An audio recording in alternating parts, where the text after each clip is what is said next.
Welcome to a new series. Um, it is, pardon me here, again, it is Unbridled Unity, Mastering the Balance and Bond of Partnership. And I am really very excited to share this with you guys. Um, because partnership with our horses is about everything. Just getting things set up here so I can see. It's a little crazy when you're doing Facebook and live and Zoom and you got screens going everywhere. So here we go. Balance and bond in our partnership with our horses is really something that I don't find very many people talk about. I know that there's not a lot of people training this or teaching this. But within the relationship between a woman and a horse, the horse has responsibilities and the woman has responsibilities. We are their leader. They are our partner. We are still their partner. And like I've said before, relationships are the foundation of a solid partnership. And we have relationships in everywhere we go in life. We have a relationship with ourselves, and then our family members, and then our community. And you even have relationships with people. I'm a Starbucks junkie. I have relationships with the people at Starbucks. I have relationships with my farrier. I have a relationship with every animal I have in my household and every horse on my ranch. So what I want to talk about today is the horse has four responsibilities and the woman has four responsibilities. We're going to go with the women's responsibilities and then into the horse's responsibilities. My puppy is on the other side of the door squeaking his toy in case that's what you're hearing. So the first responsibility of the woman is to act like a partner, not a predator, not a micromanager, not um, a mom, a partner and a leader in the partnership. And what does that look like? Well, when I am working and engaging with my horses, I look at them as my team member. I look at them as my partner. And so I ask them to do something and I expect them to do it. And if they're hesitant in doing it, then I want to know why. Did I not give them a clear cue? Did they not understand me? Is it something new that they don't really know how to do? Is it something we haven't done for a long time and they're not really sure of what it is? So all these things as the leader is going through my mind. And when I see that they're not responding right away, I have all these things going through my mind, but I'm still asking them to do that and do it. Let's say I'm asking them to back up or I'm putting them out on the circle, or I'm asking them to go sideways on the ground. We're talking, let's start with groundwork. And they're not doing it. So I'm assessing why. Did I give a clear communication? Were they paying attention? All that list is going through my mind, but I'm still asking them how to do it. And I'm asking them in a slower, more concise and clear way to make sure that I'm giving them the benefit of the doubt. So I've got them to back up and say I ask them to go out on the circle. We're going to do some warm up. We're going to be checking in mentally, emotionally, and physically, making sure that connection is there, making sure we're both on the mark and ready to work together. And so I put them out on the circle and they go out on the circle.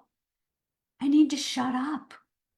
I need to let them stay out on the circle and not be micromanaging with my stick or with my, we women love to our horses, um, or pulling them along with the rope. I want to ask my horse to do something and watch their response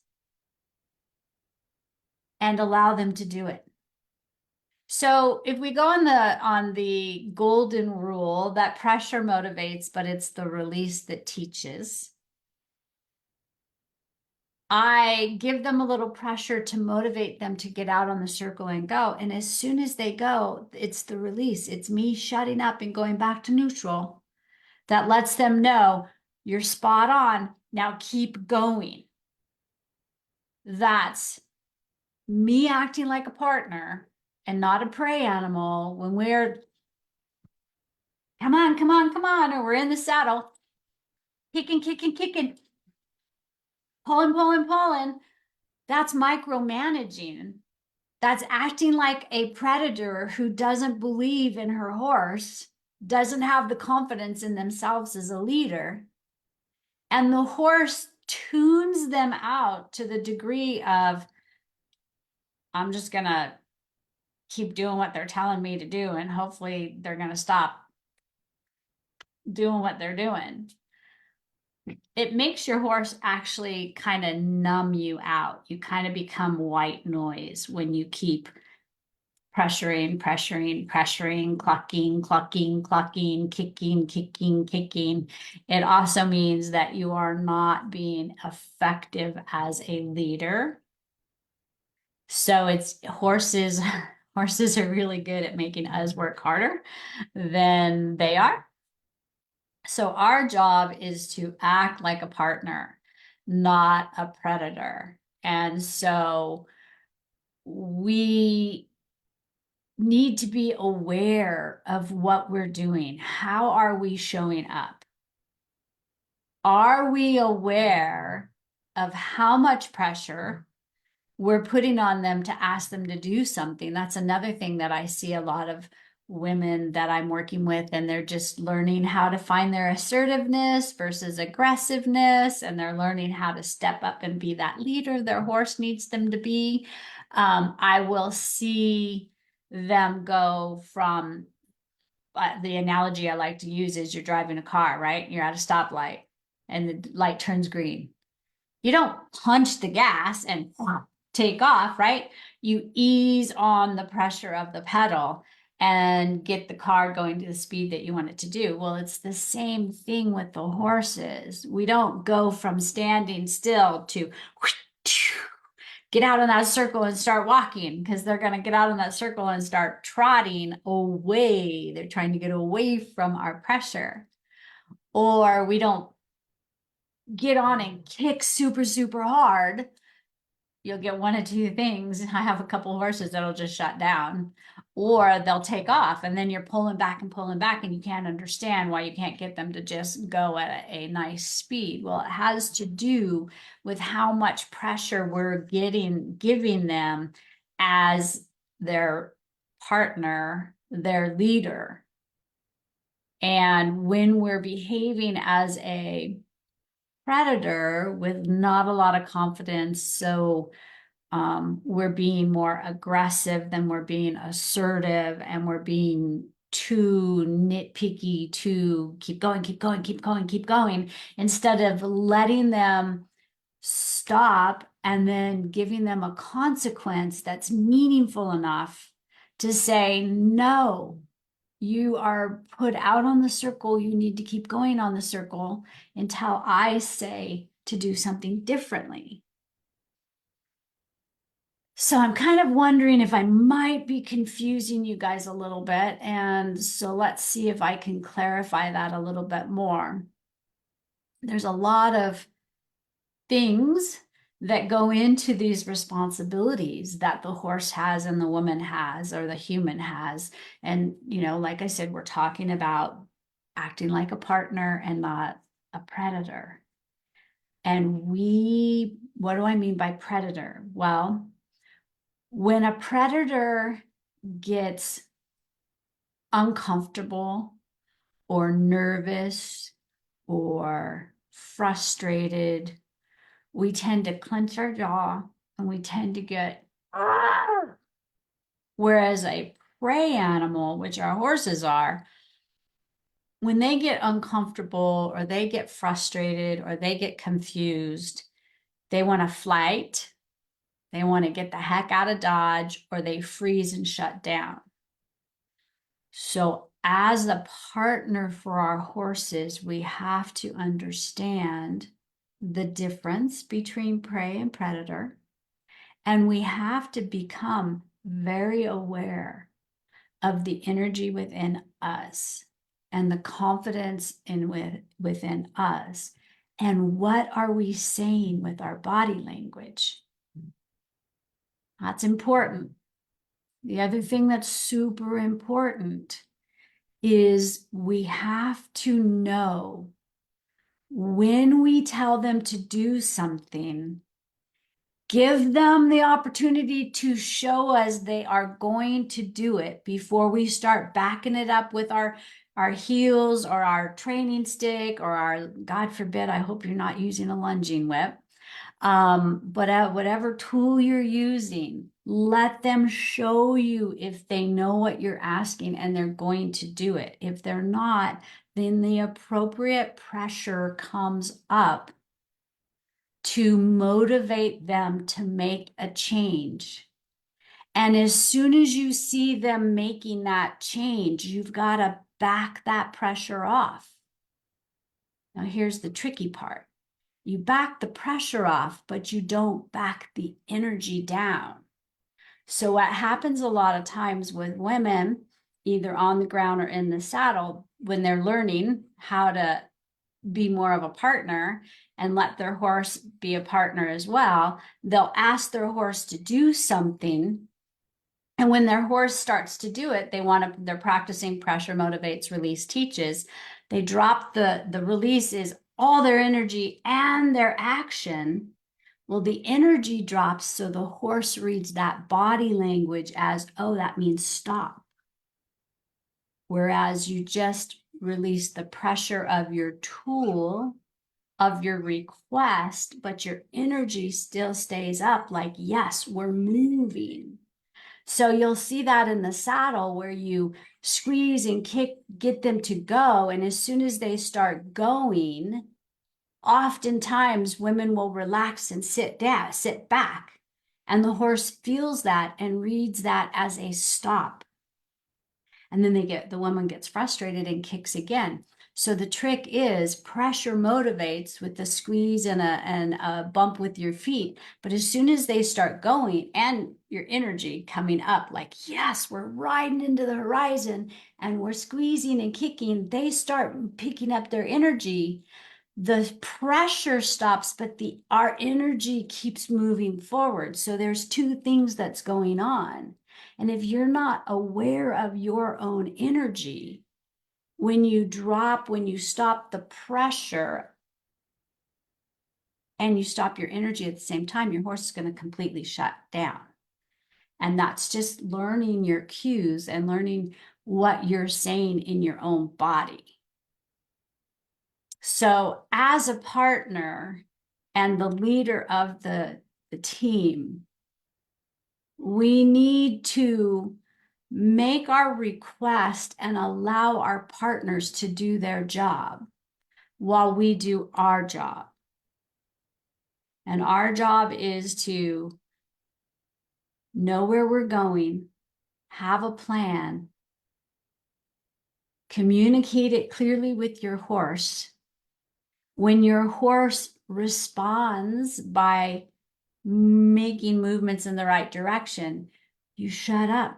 I call it going to neutral. And you let your horse carry on showing us what they know. And if they stop doing what we've asked them to do, then the pressure needs to show up again. But if they're doing what we want them to do, then we enjoy the partnership and we don't say anything else until we're ready to make a change. And then we either pick up the range, we change our focus, we pick up the lead rope, whatever we're doing. So it's all about communication, and it's all about being in that vertical core, that power center of being grounded in our body as their leader, not as a predator. Clearly communicating what we are desiring from them, and when they do it, to go back to what I call neutral. Don't keep asking them to do it if they're already doing it, but keep your energy up and participate with what they're doing. So I hope that that makes sense. Like I said, the woman has 4 responsibilities and the horse has 4 responsibilities. We're starting with the woman's. Today we were talking about act like a partner and not a predator. Be very clear and aware of what you're asking your horse to do. And when your horse starts to do it, shut up, keep connected energetically with them, and keep flowing with them. And don't keep telling them to do something they've already started doing. That's how you numb horses out. That's how horses stop listening to us, is when we keep telling them and telling them and telling them. And if they stop doing what we want them to do, that's when we pressure motivate, say, no, no, no, we're still doing this. And when you're ready to make a change, you pick up your range, you shift your energy, you shift your focus. So that is today's episode. Next week's topic is going to be balance. So we have in this 8-episode series, we have 4 responsibilities for the woman and 4 for the horse. The woman's is act like a partner, not a predator. Have an independent seat, be balanced. Ride with your horse, not on your horse. Be balanced in what you do on the ground. Think like a horse and use your power of focus. The horse's 4 responsibilities are act like a partner, not a prey animal. Maintain gait, maintain direction, and watch where you're going. So those are going to be our 8 episodes. Today was the first one. Next week is going to be the power of being balanced. And it's a woman human responsibility, not the horse's responsibility. If we are balanced, they will be balanced. We're out of their way. So I think that is about it for today. If you have any questions or comments, always comment in the section below. I want to hear what your thoughts are. I'd love to hear what this means to you, to act like a partner and not a predator. And do you micromanage your horse?